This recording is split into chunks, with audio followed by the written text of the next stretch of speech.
साथियों नमस्कार। अरिहंत की पाठशाला में आपका स्वागत है। साथियों, एक चीज आपने सुना होगा कि जब एक पहलवान अखाड़े में ललकार रहा हो अपने प्रतिद्वंदी को और वह प्रतिद्वंदी बहुत शांत हो, कोई जवाब ना दे रहा हो, तो वो धीरे धीरे उसके अंदर खींच आनी शुरू हो जाती है और उस खींच में फिर वो ललकारने में कुछ अपशब्द भी बोलता है और ऐसे अपशब्द बोलता है कि जैसे लगता है कि वो अपशब्द से के बोलने से वो मैदान में आ जाएगा या अपशब्द बोलने से जनता उसके लिए जो खड़ी है देखने को, उसका अखाड़ा मतलब उसकी कुश्ती, उसके लिए तालियां बजानी शुरू कर देगी। यही हाल इस समय वीवीआईपी क्षेत्र अमेठी का है। अमेठी में एक तरफ भारतीय जनता पार्टी की प्रत्याशी दीदी स्मृति जुबिन ईरानी लगातार अमेठी संसदीय क्षेत्र में डटी हुई हैं और जनता के बीच में जा कर के अपना प्रचार प्रसार कर रही हैं। दूसरी तरफ वो राहुल गांधी जी को ललकार रही हैं कि आइए मैदान में, आइए जनता के अदालत में। और पिछले एक महीने से जब से लोकसभा चुनाव की घोषणा हुई है, तब से वो प्रतिदिन हर सभा में राहुल गांधी को ललकारती हैं और उसी ललकारने में उन्होंने राहुल गांधी जी को निकम्मा कह दिया कि 15 साल तक आपने निकम्मे सांसद को ढोया। अर्थात क्या अमेठी की जनता मूर्ख थी जिसने एक निकम्मा सांसद चुना? मैं इस बात से सहमत नहीं। मुझे लगता है कि ये उनकी खींच है। मैंने इसके पहले भी एक वीडियो बनाया था जिसमें ये अपनी एक अनुभव के आधार पर हमने कोशिश की थी ये बताने की कि निश्चित है कि स्मृति ईरानी जी की ललकार राहुल गांधी जी सुनेंगे और जनता के अदालत में दोनों की जबरदस्त भिड़ंत होगी। अर्थात राहुल गांधी जी अमेठी से चुनाव लड़ेंगे और मेरा अपना मानना है कि प्रियंका गांधी जी भी रायबरेली से चुनाव लड़ेंगी। उसके दो कारण हैं। नंबर एक कारण यह है कि यूपी में जो गांधी परिवार का गढ़ है, गांधी परिवार की जो उपस्थिति है, अगर दोनों संसदीय क्षेत्रों से गांधी परिवार का कोई चुनाव नहीं लड़ता है तो उपस्थिति जो है वो बहुत दिनों के लिए फिर उसमें ब्रेक लग सकता है और इससे उनको राष्ट्रीय स्तर पर भी आलोचनाएं झेलनी पड़ सकती हैं। दूसरी बात यह है कि विपक्ष का भी उन पर दबाव है कि आप अमेठी और रायबरेली से चुनाव लड़िए। इसीलिए जो सपा से गठबंधन हुआ है, सपा ने अपना प्रत्याशी अमेठी और रायबरेली में नहीं उतारा है। विपक्ष का ये मानना है कि प्रियंका जी अगर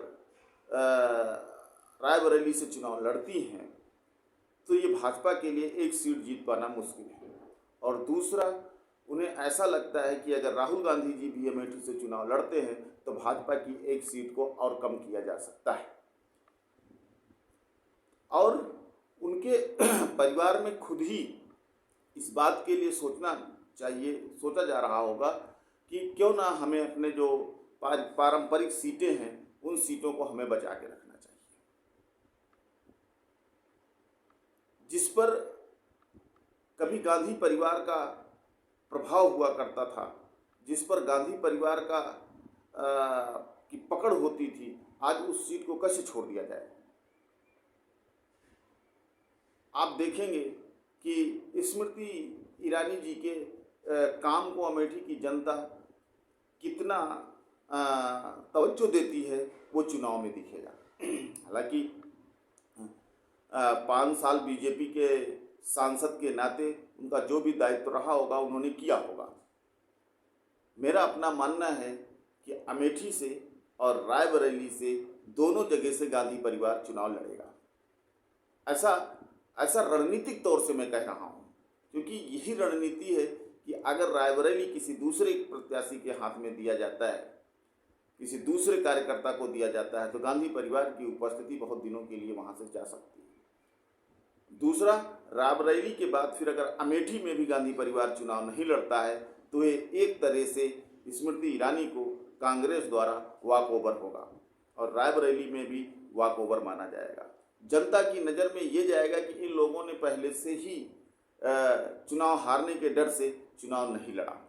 इससे वहाँ के कार्यकर्ता और वहाँ के जो उनके चाहने वाले हैं उनका मनोबल गिरेगा। तो इतने भी नासमझ नहीं हैं वो लोग कि इन सब चीज़ों पर ध्यान नहीं देंगे। हाँ, हर चीज़ की रणनीति होती है। उन्होंने रणनीति बना के रखी है कि अभी से ही हम अमेठी में प्रत्याशी राहुल गांधी जी को या प्रियंका गांधी जी को घोषित कर देंगे तो हर चीज़ का जो स्मृति ईरानी जी वहाँ पर जवाब प्रचार प्रसार कर रही हैं उसका जवाब देना पड़ेगा और हम वहाँ व्यस्त हो जाएंगे। और दूसरी तरफ अभी से ही दोनों में जो जुबानी जंग होगी उस जुबानी जंग का असर राष्ट्रीय स्तर पर पड़ सकता है। ये भी एक रणनीति उनकी हो सकती है। दूसरी बात यह है कि एक चुनाव लड़ रहे हैं राहुल गांधी जी वायनाड में, वहाँ का चुनाव की जो भी स्थिति परिस्थिति रहेगी उसके अनुसार वो अगला कदम उठाएंगे, मेरा ऐसा मानना है। तो स्मृति ईरानी जी को धैर्य रखना चाहिए।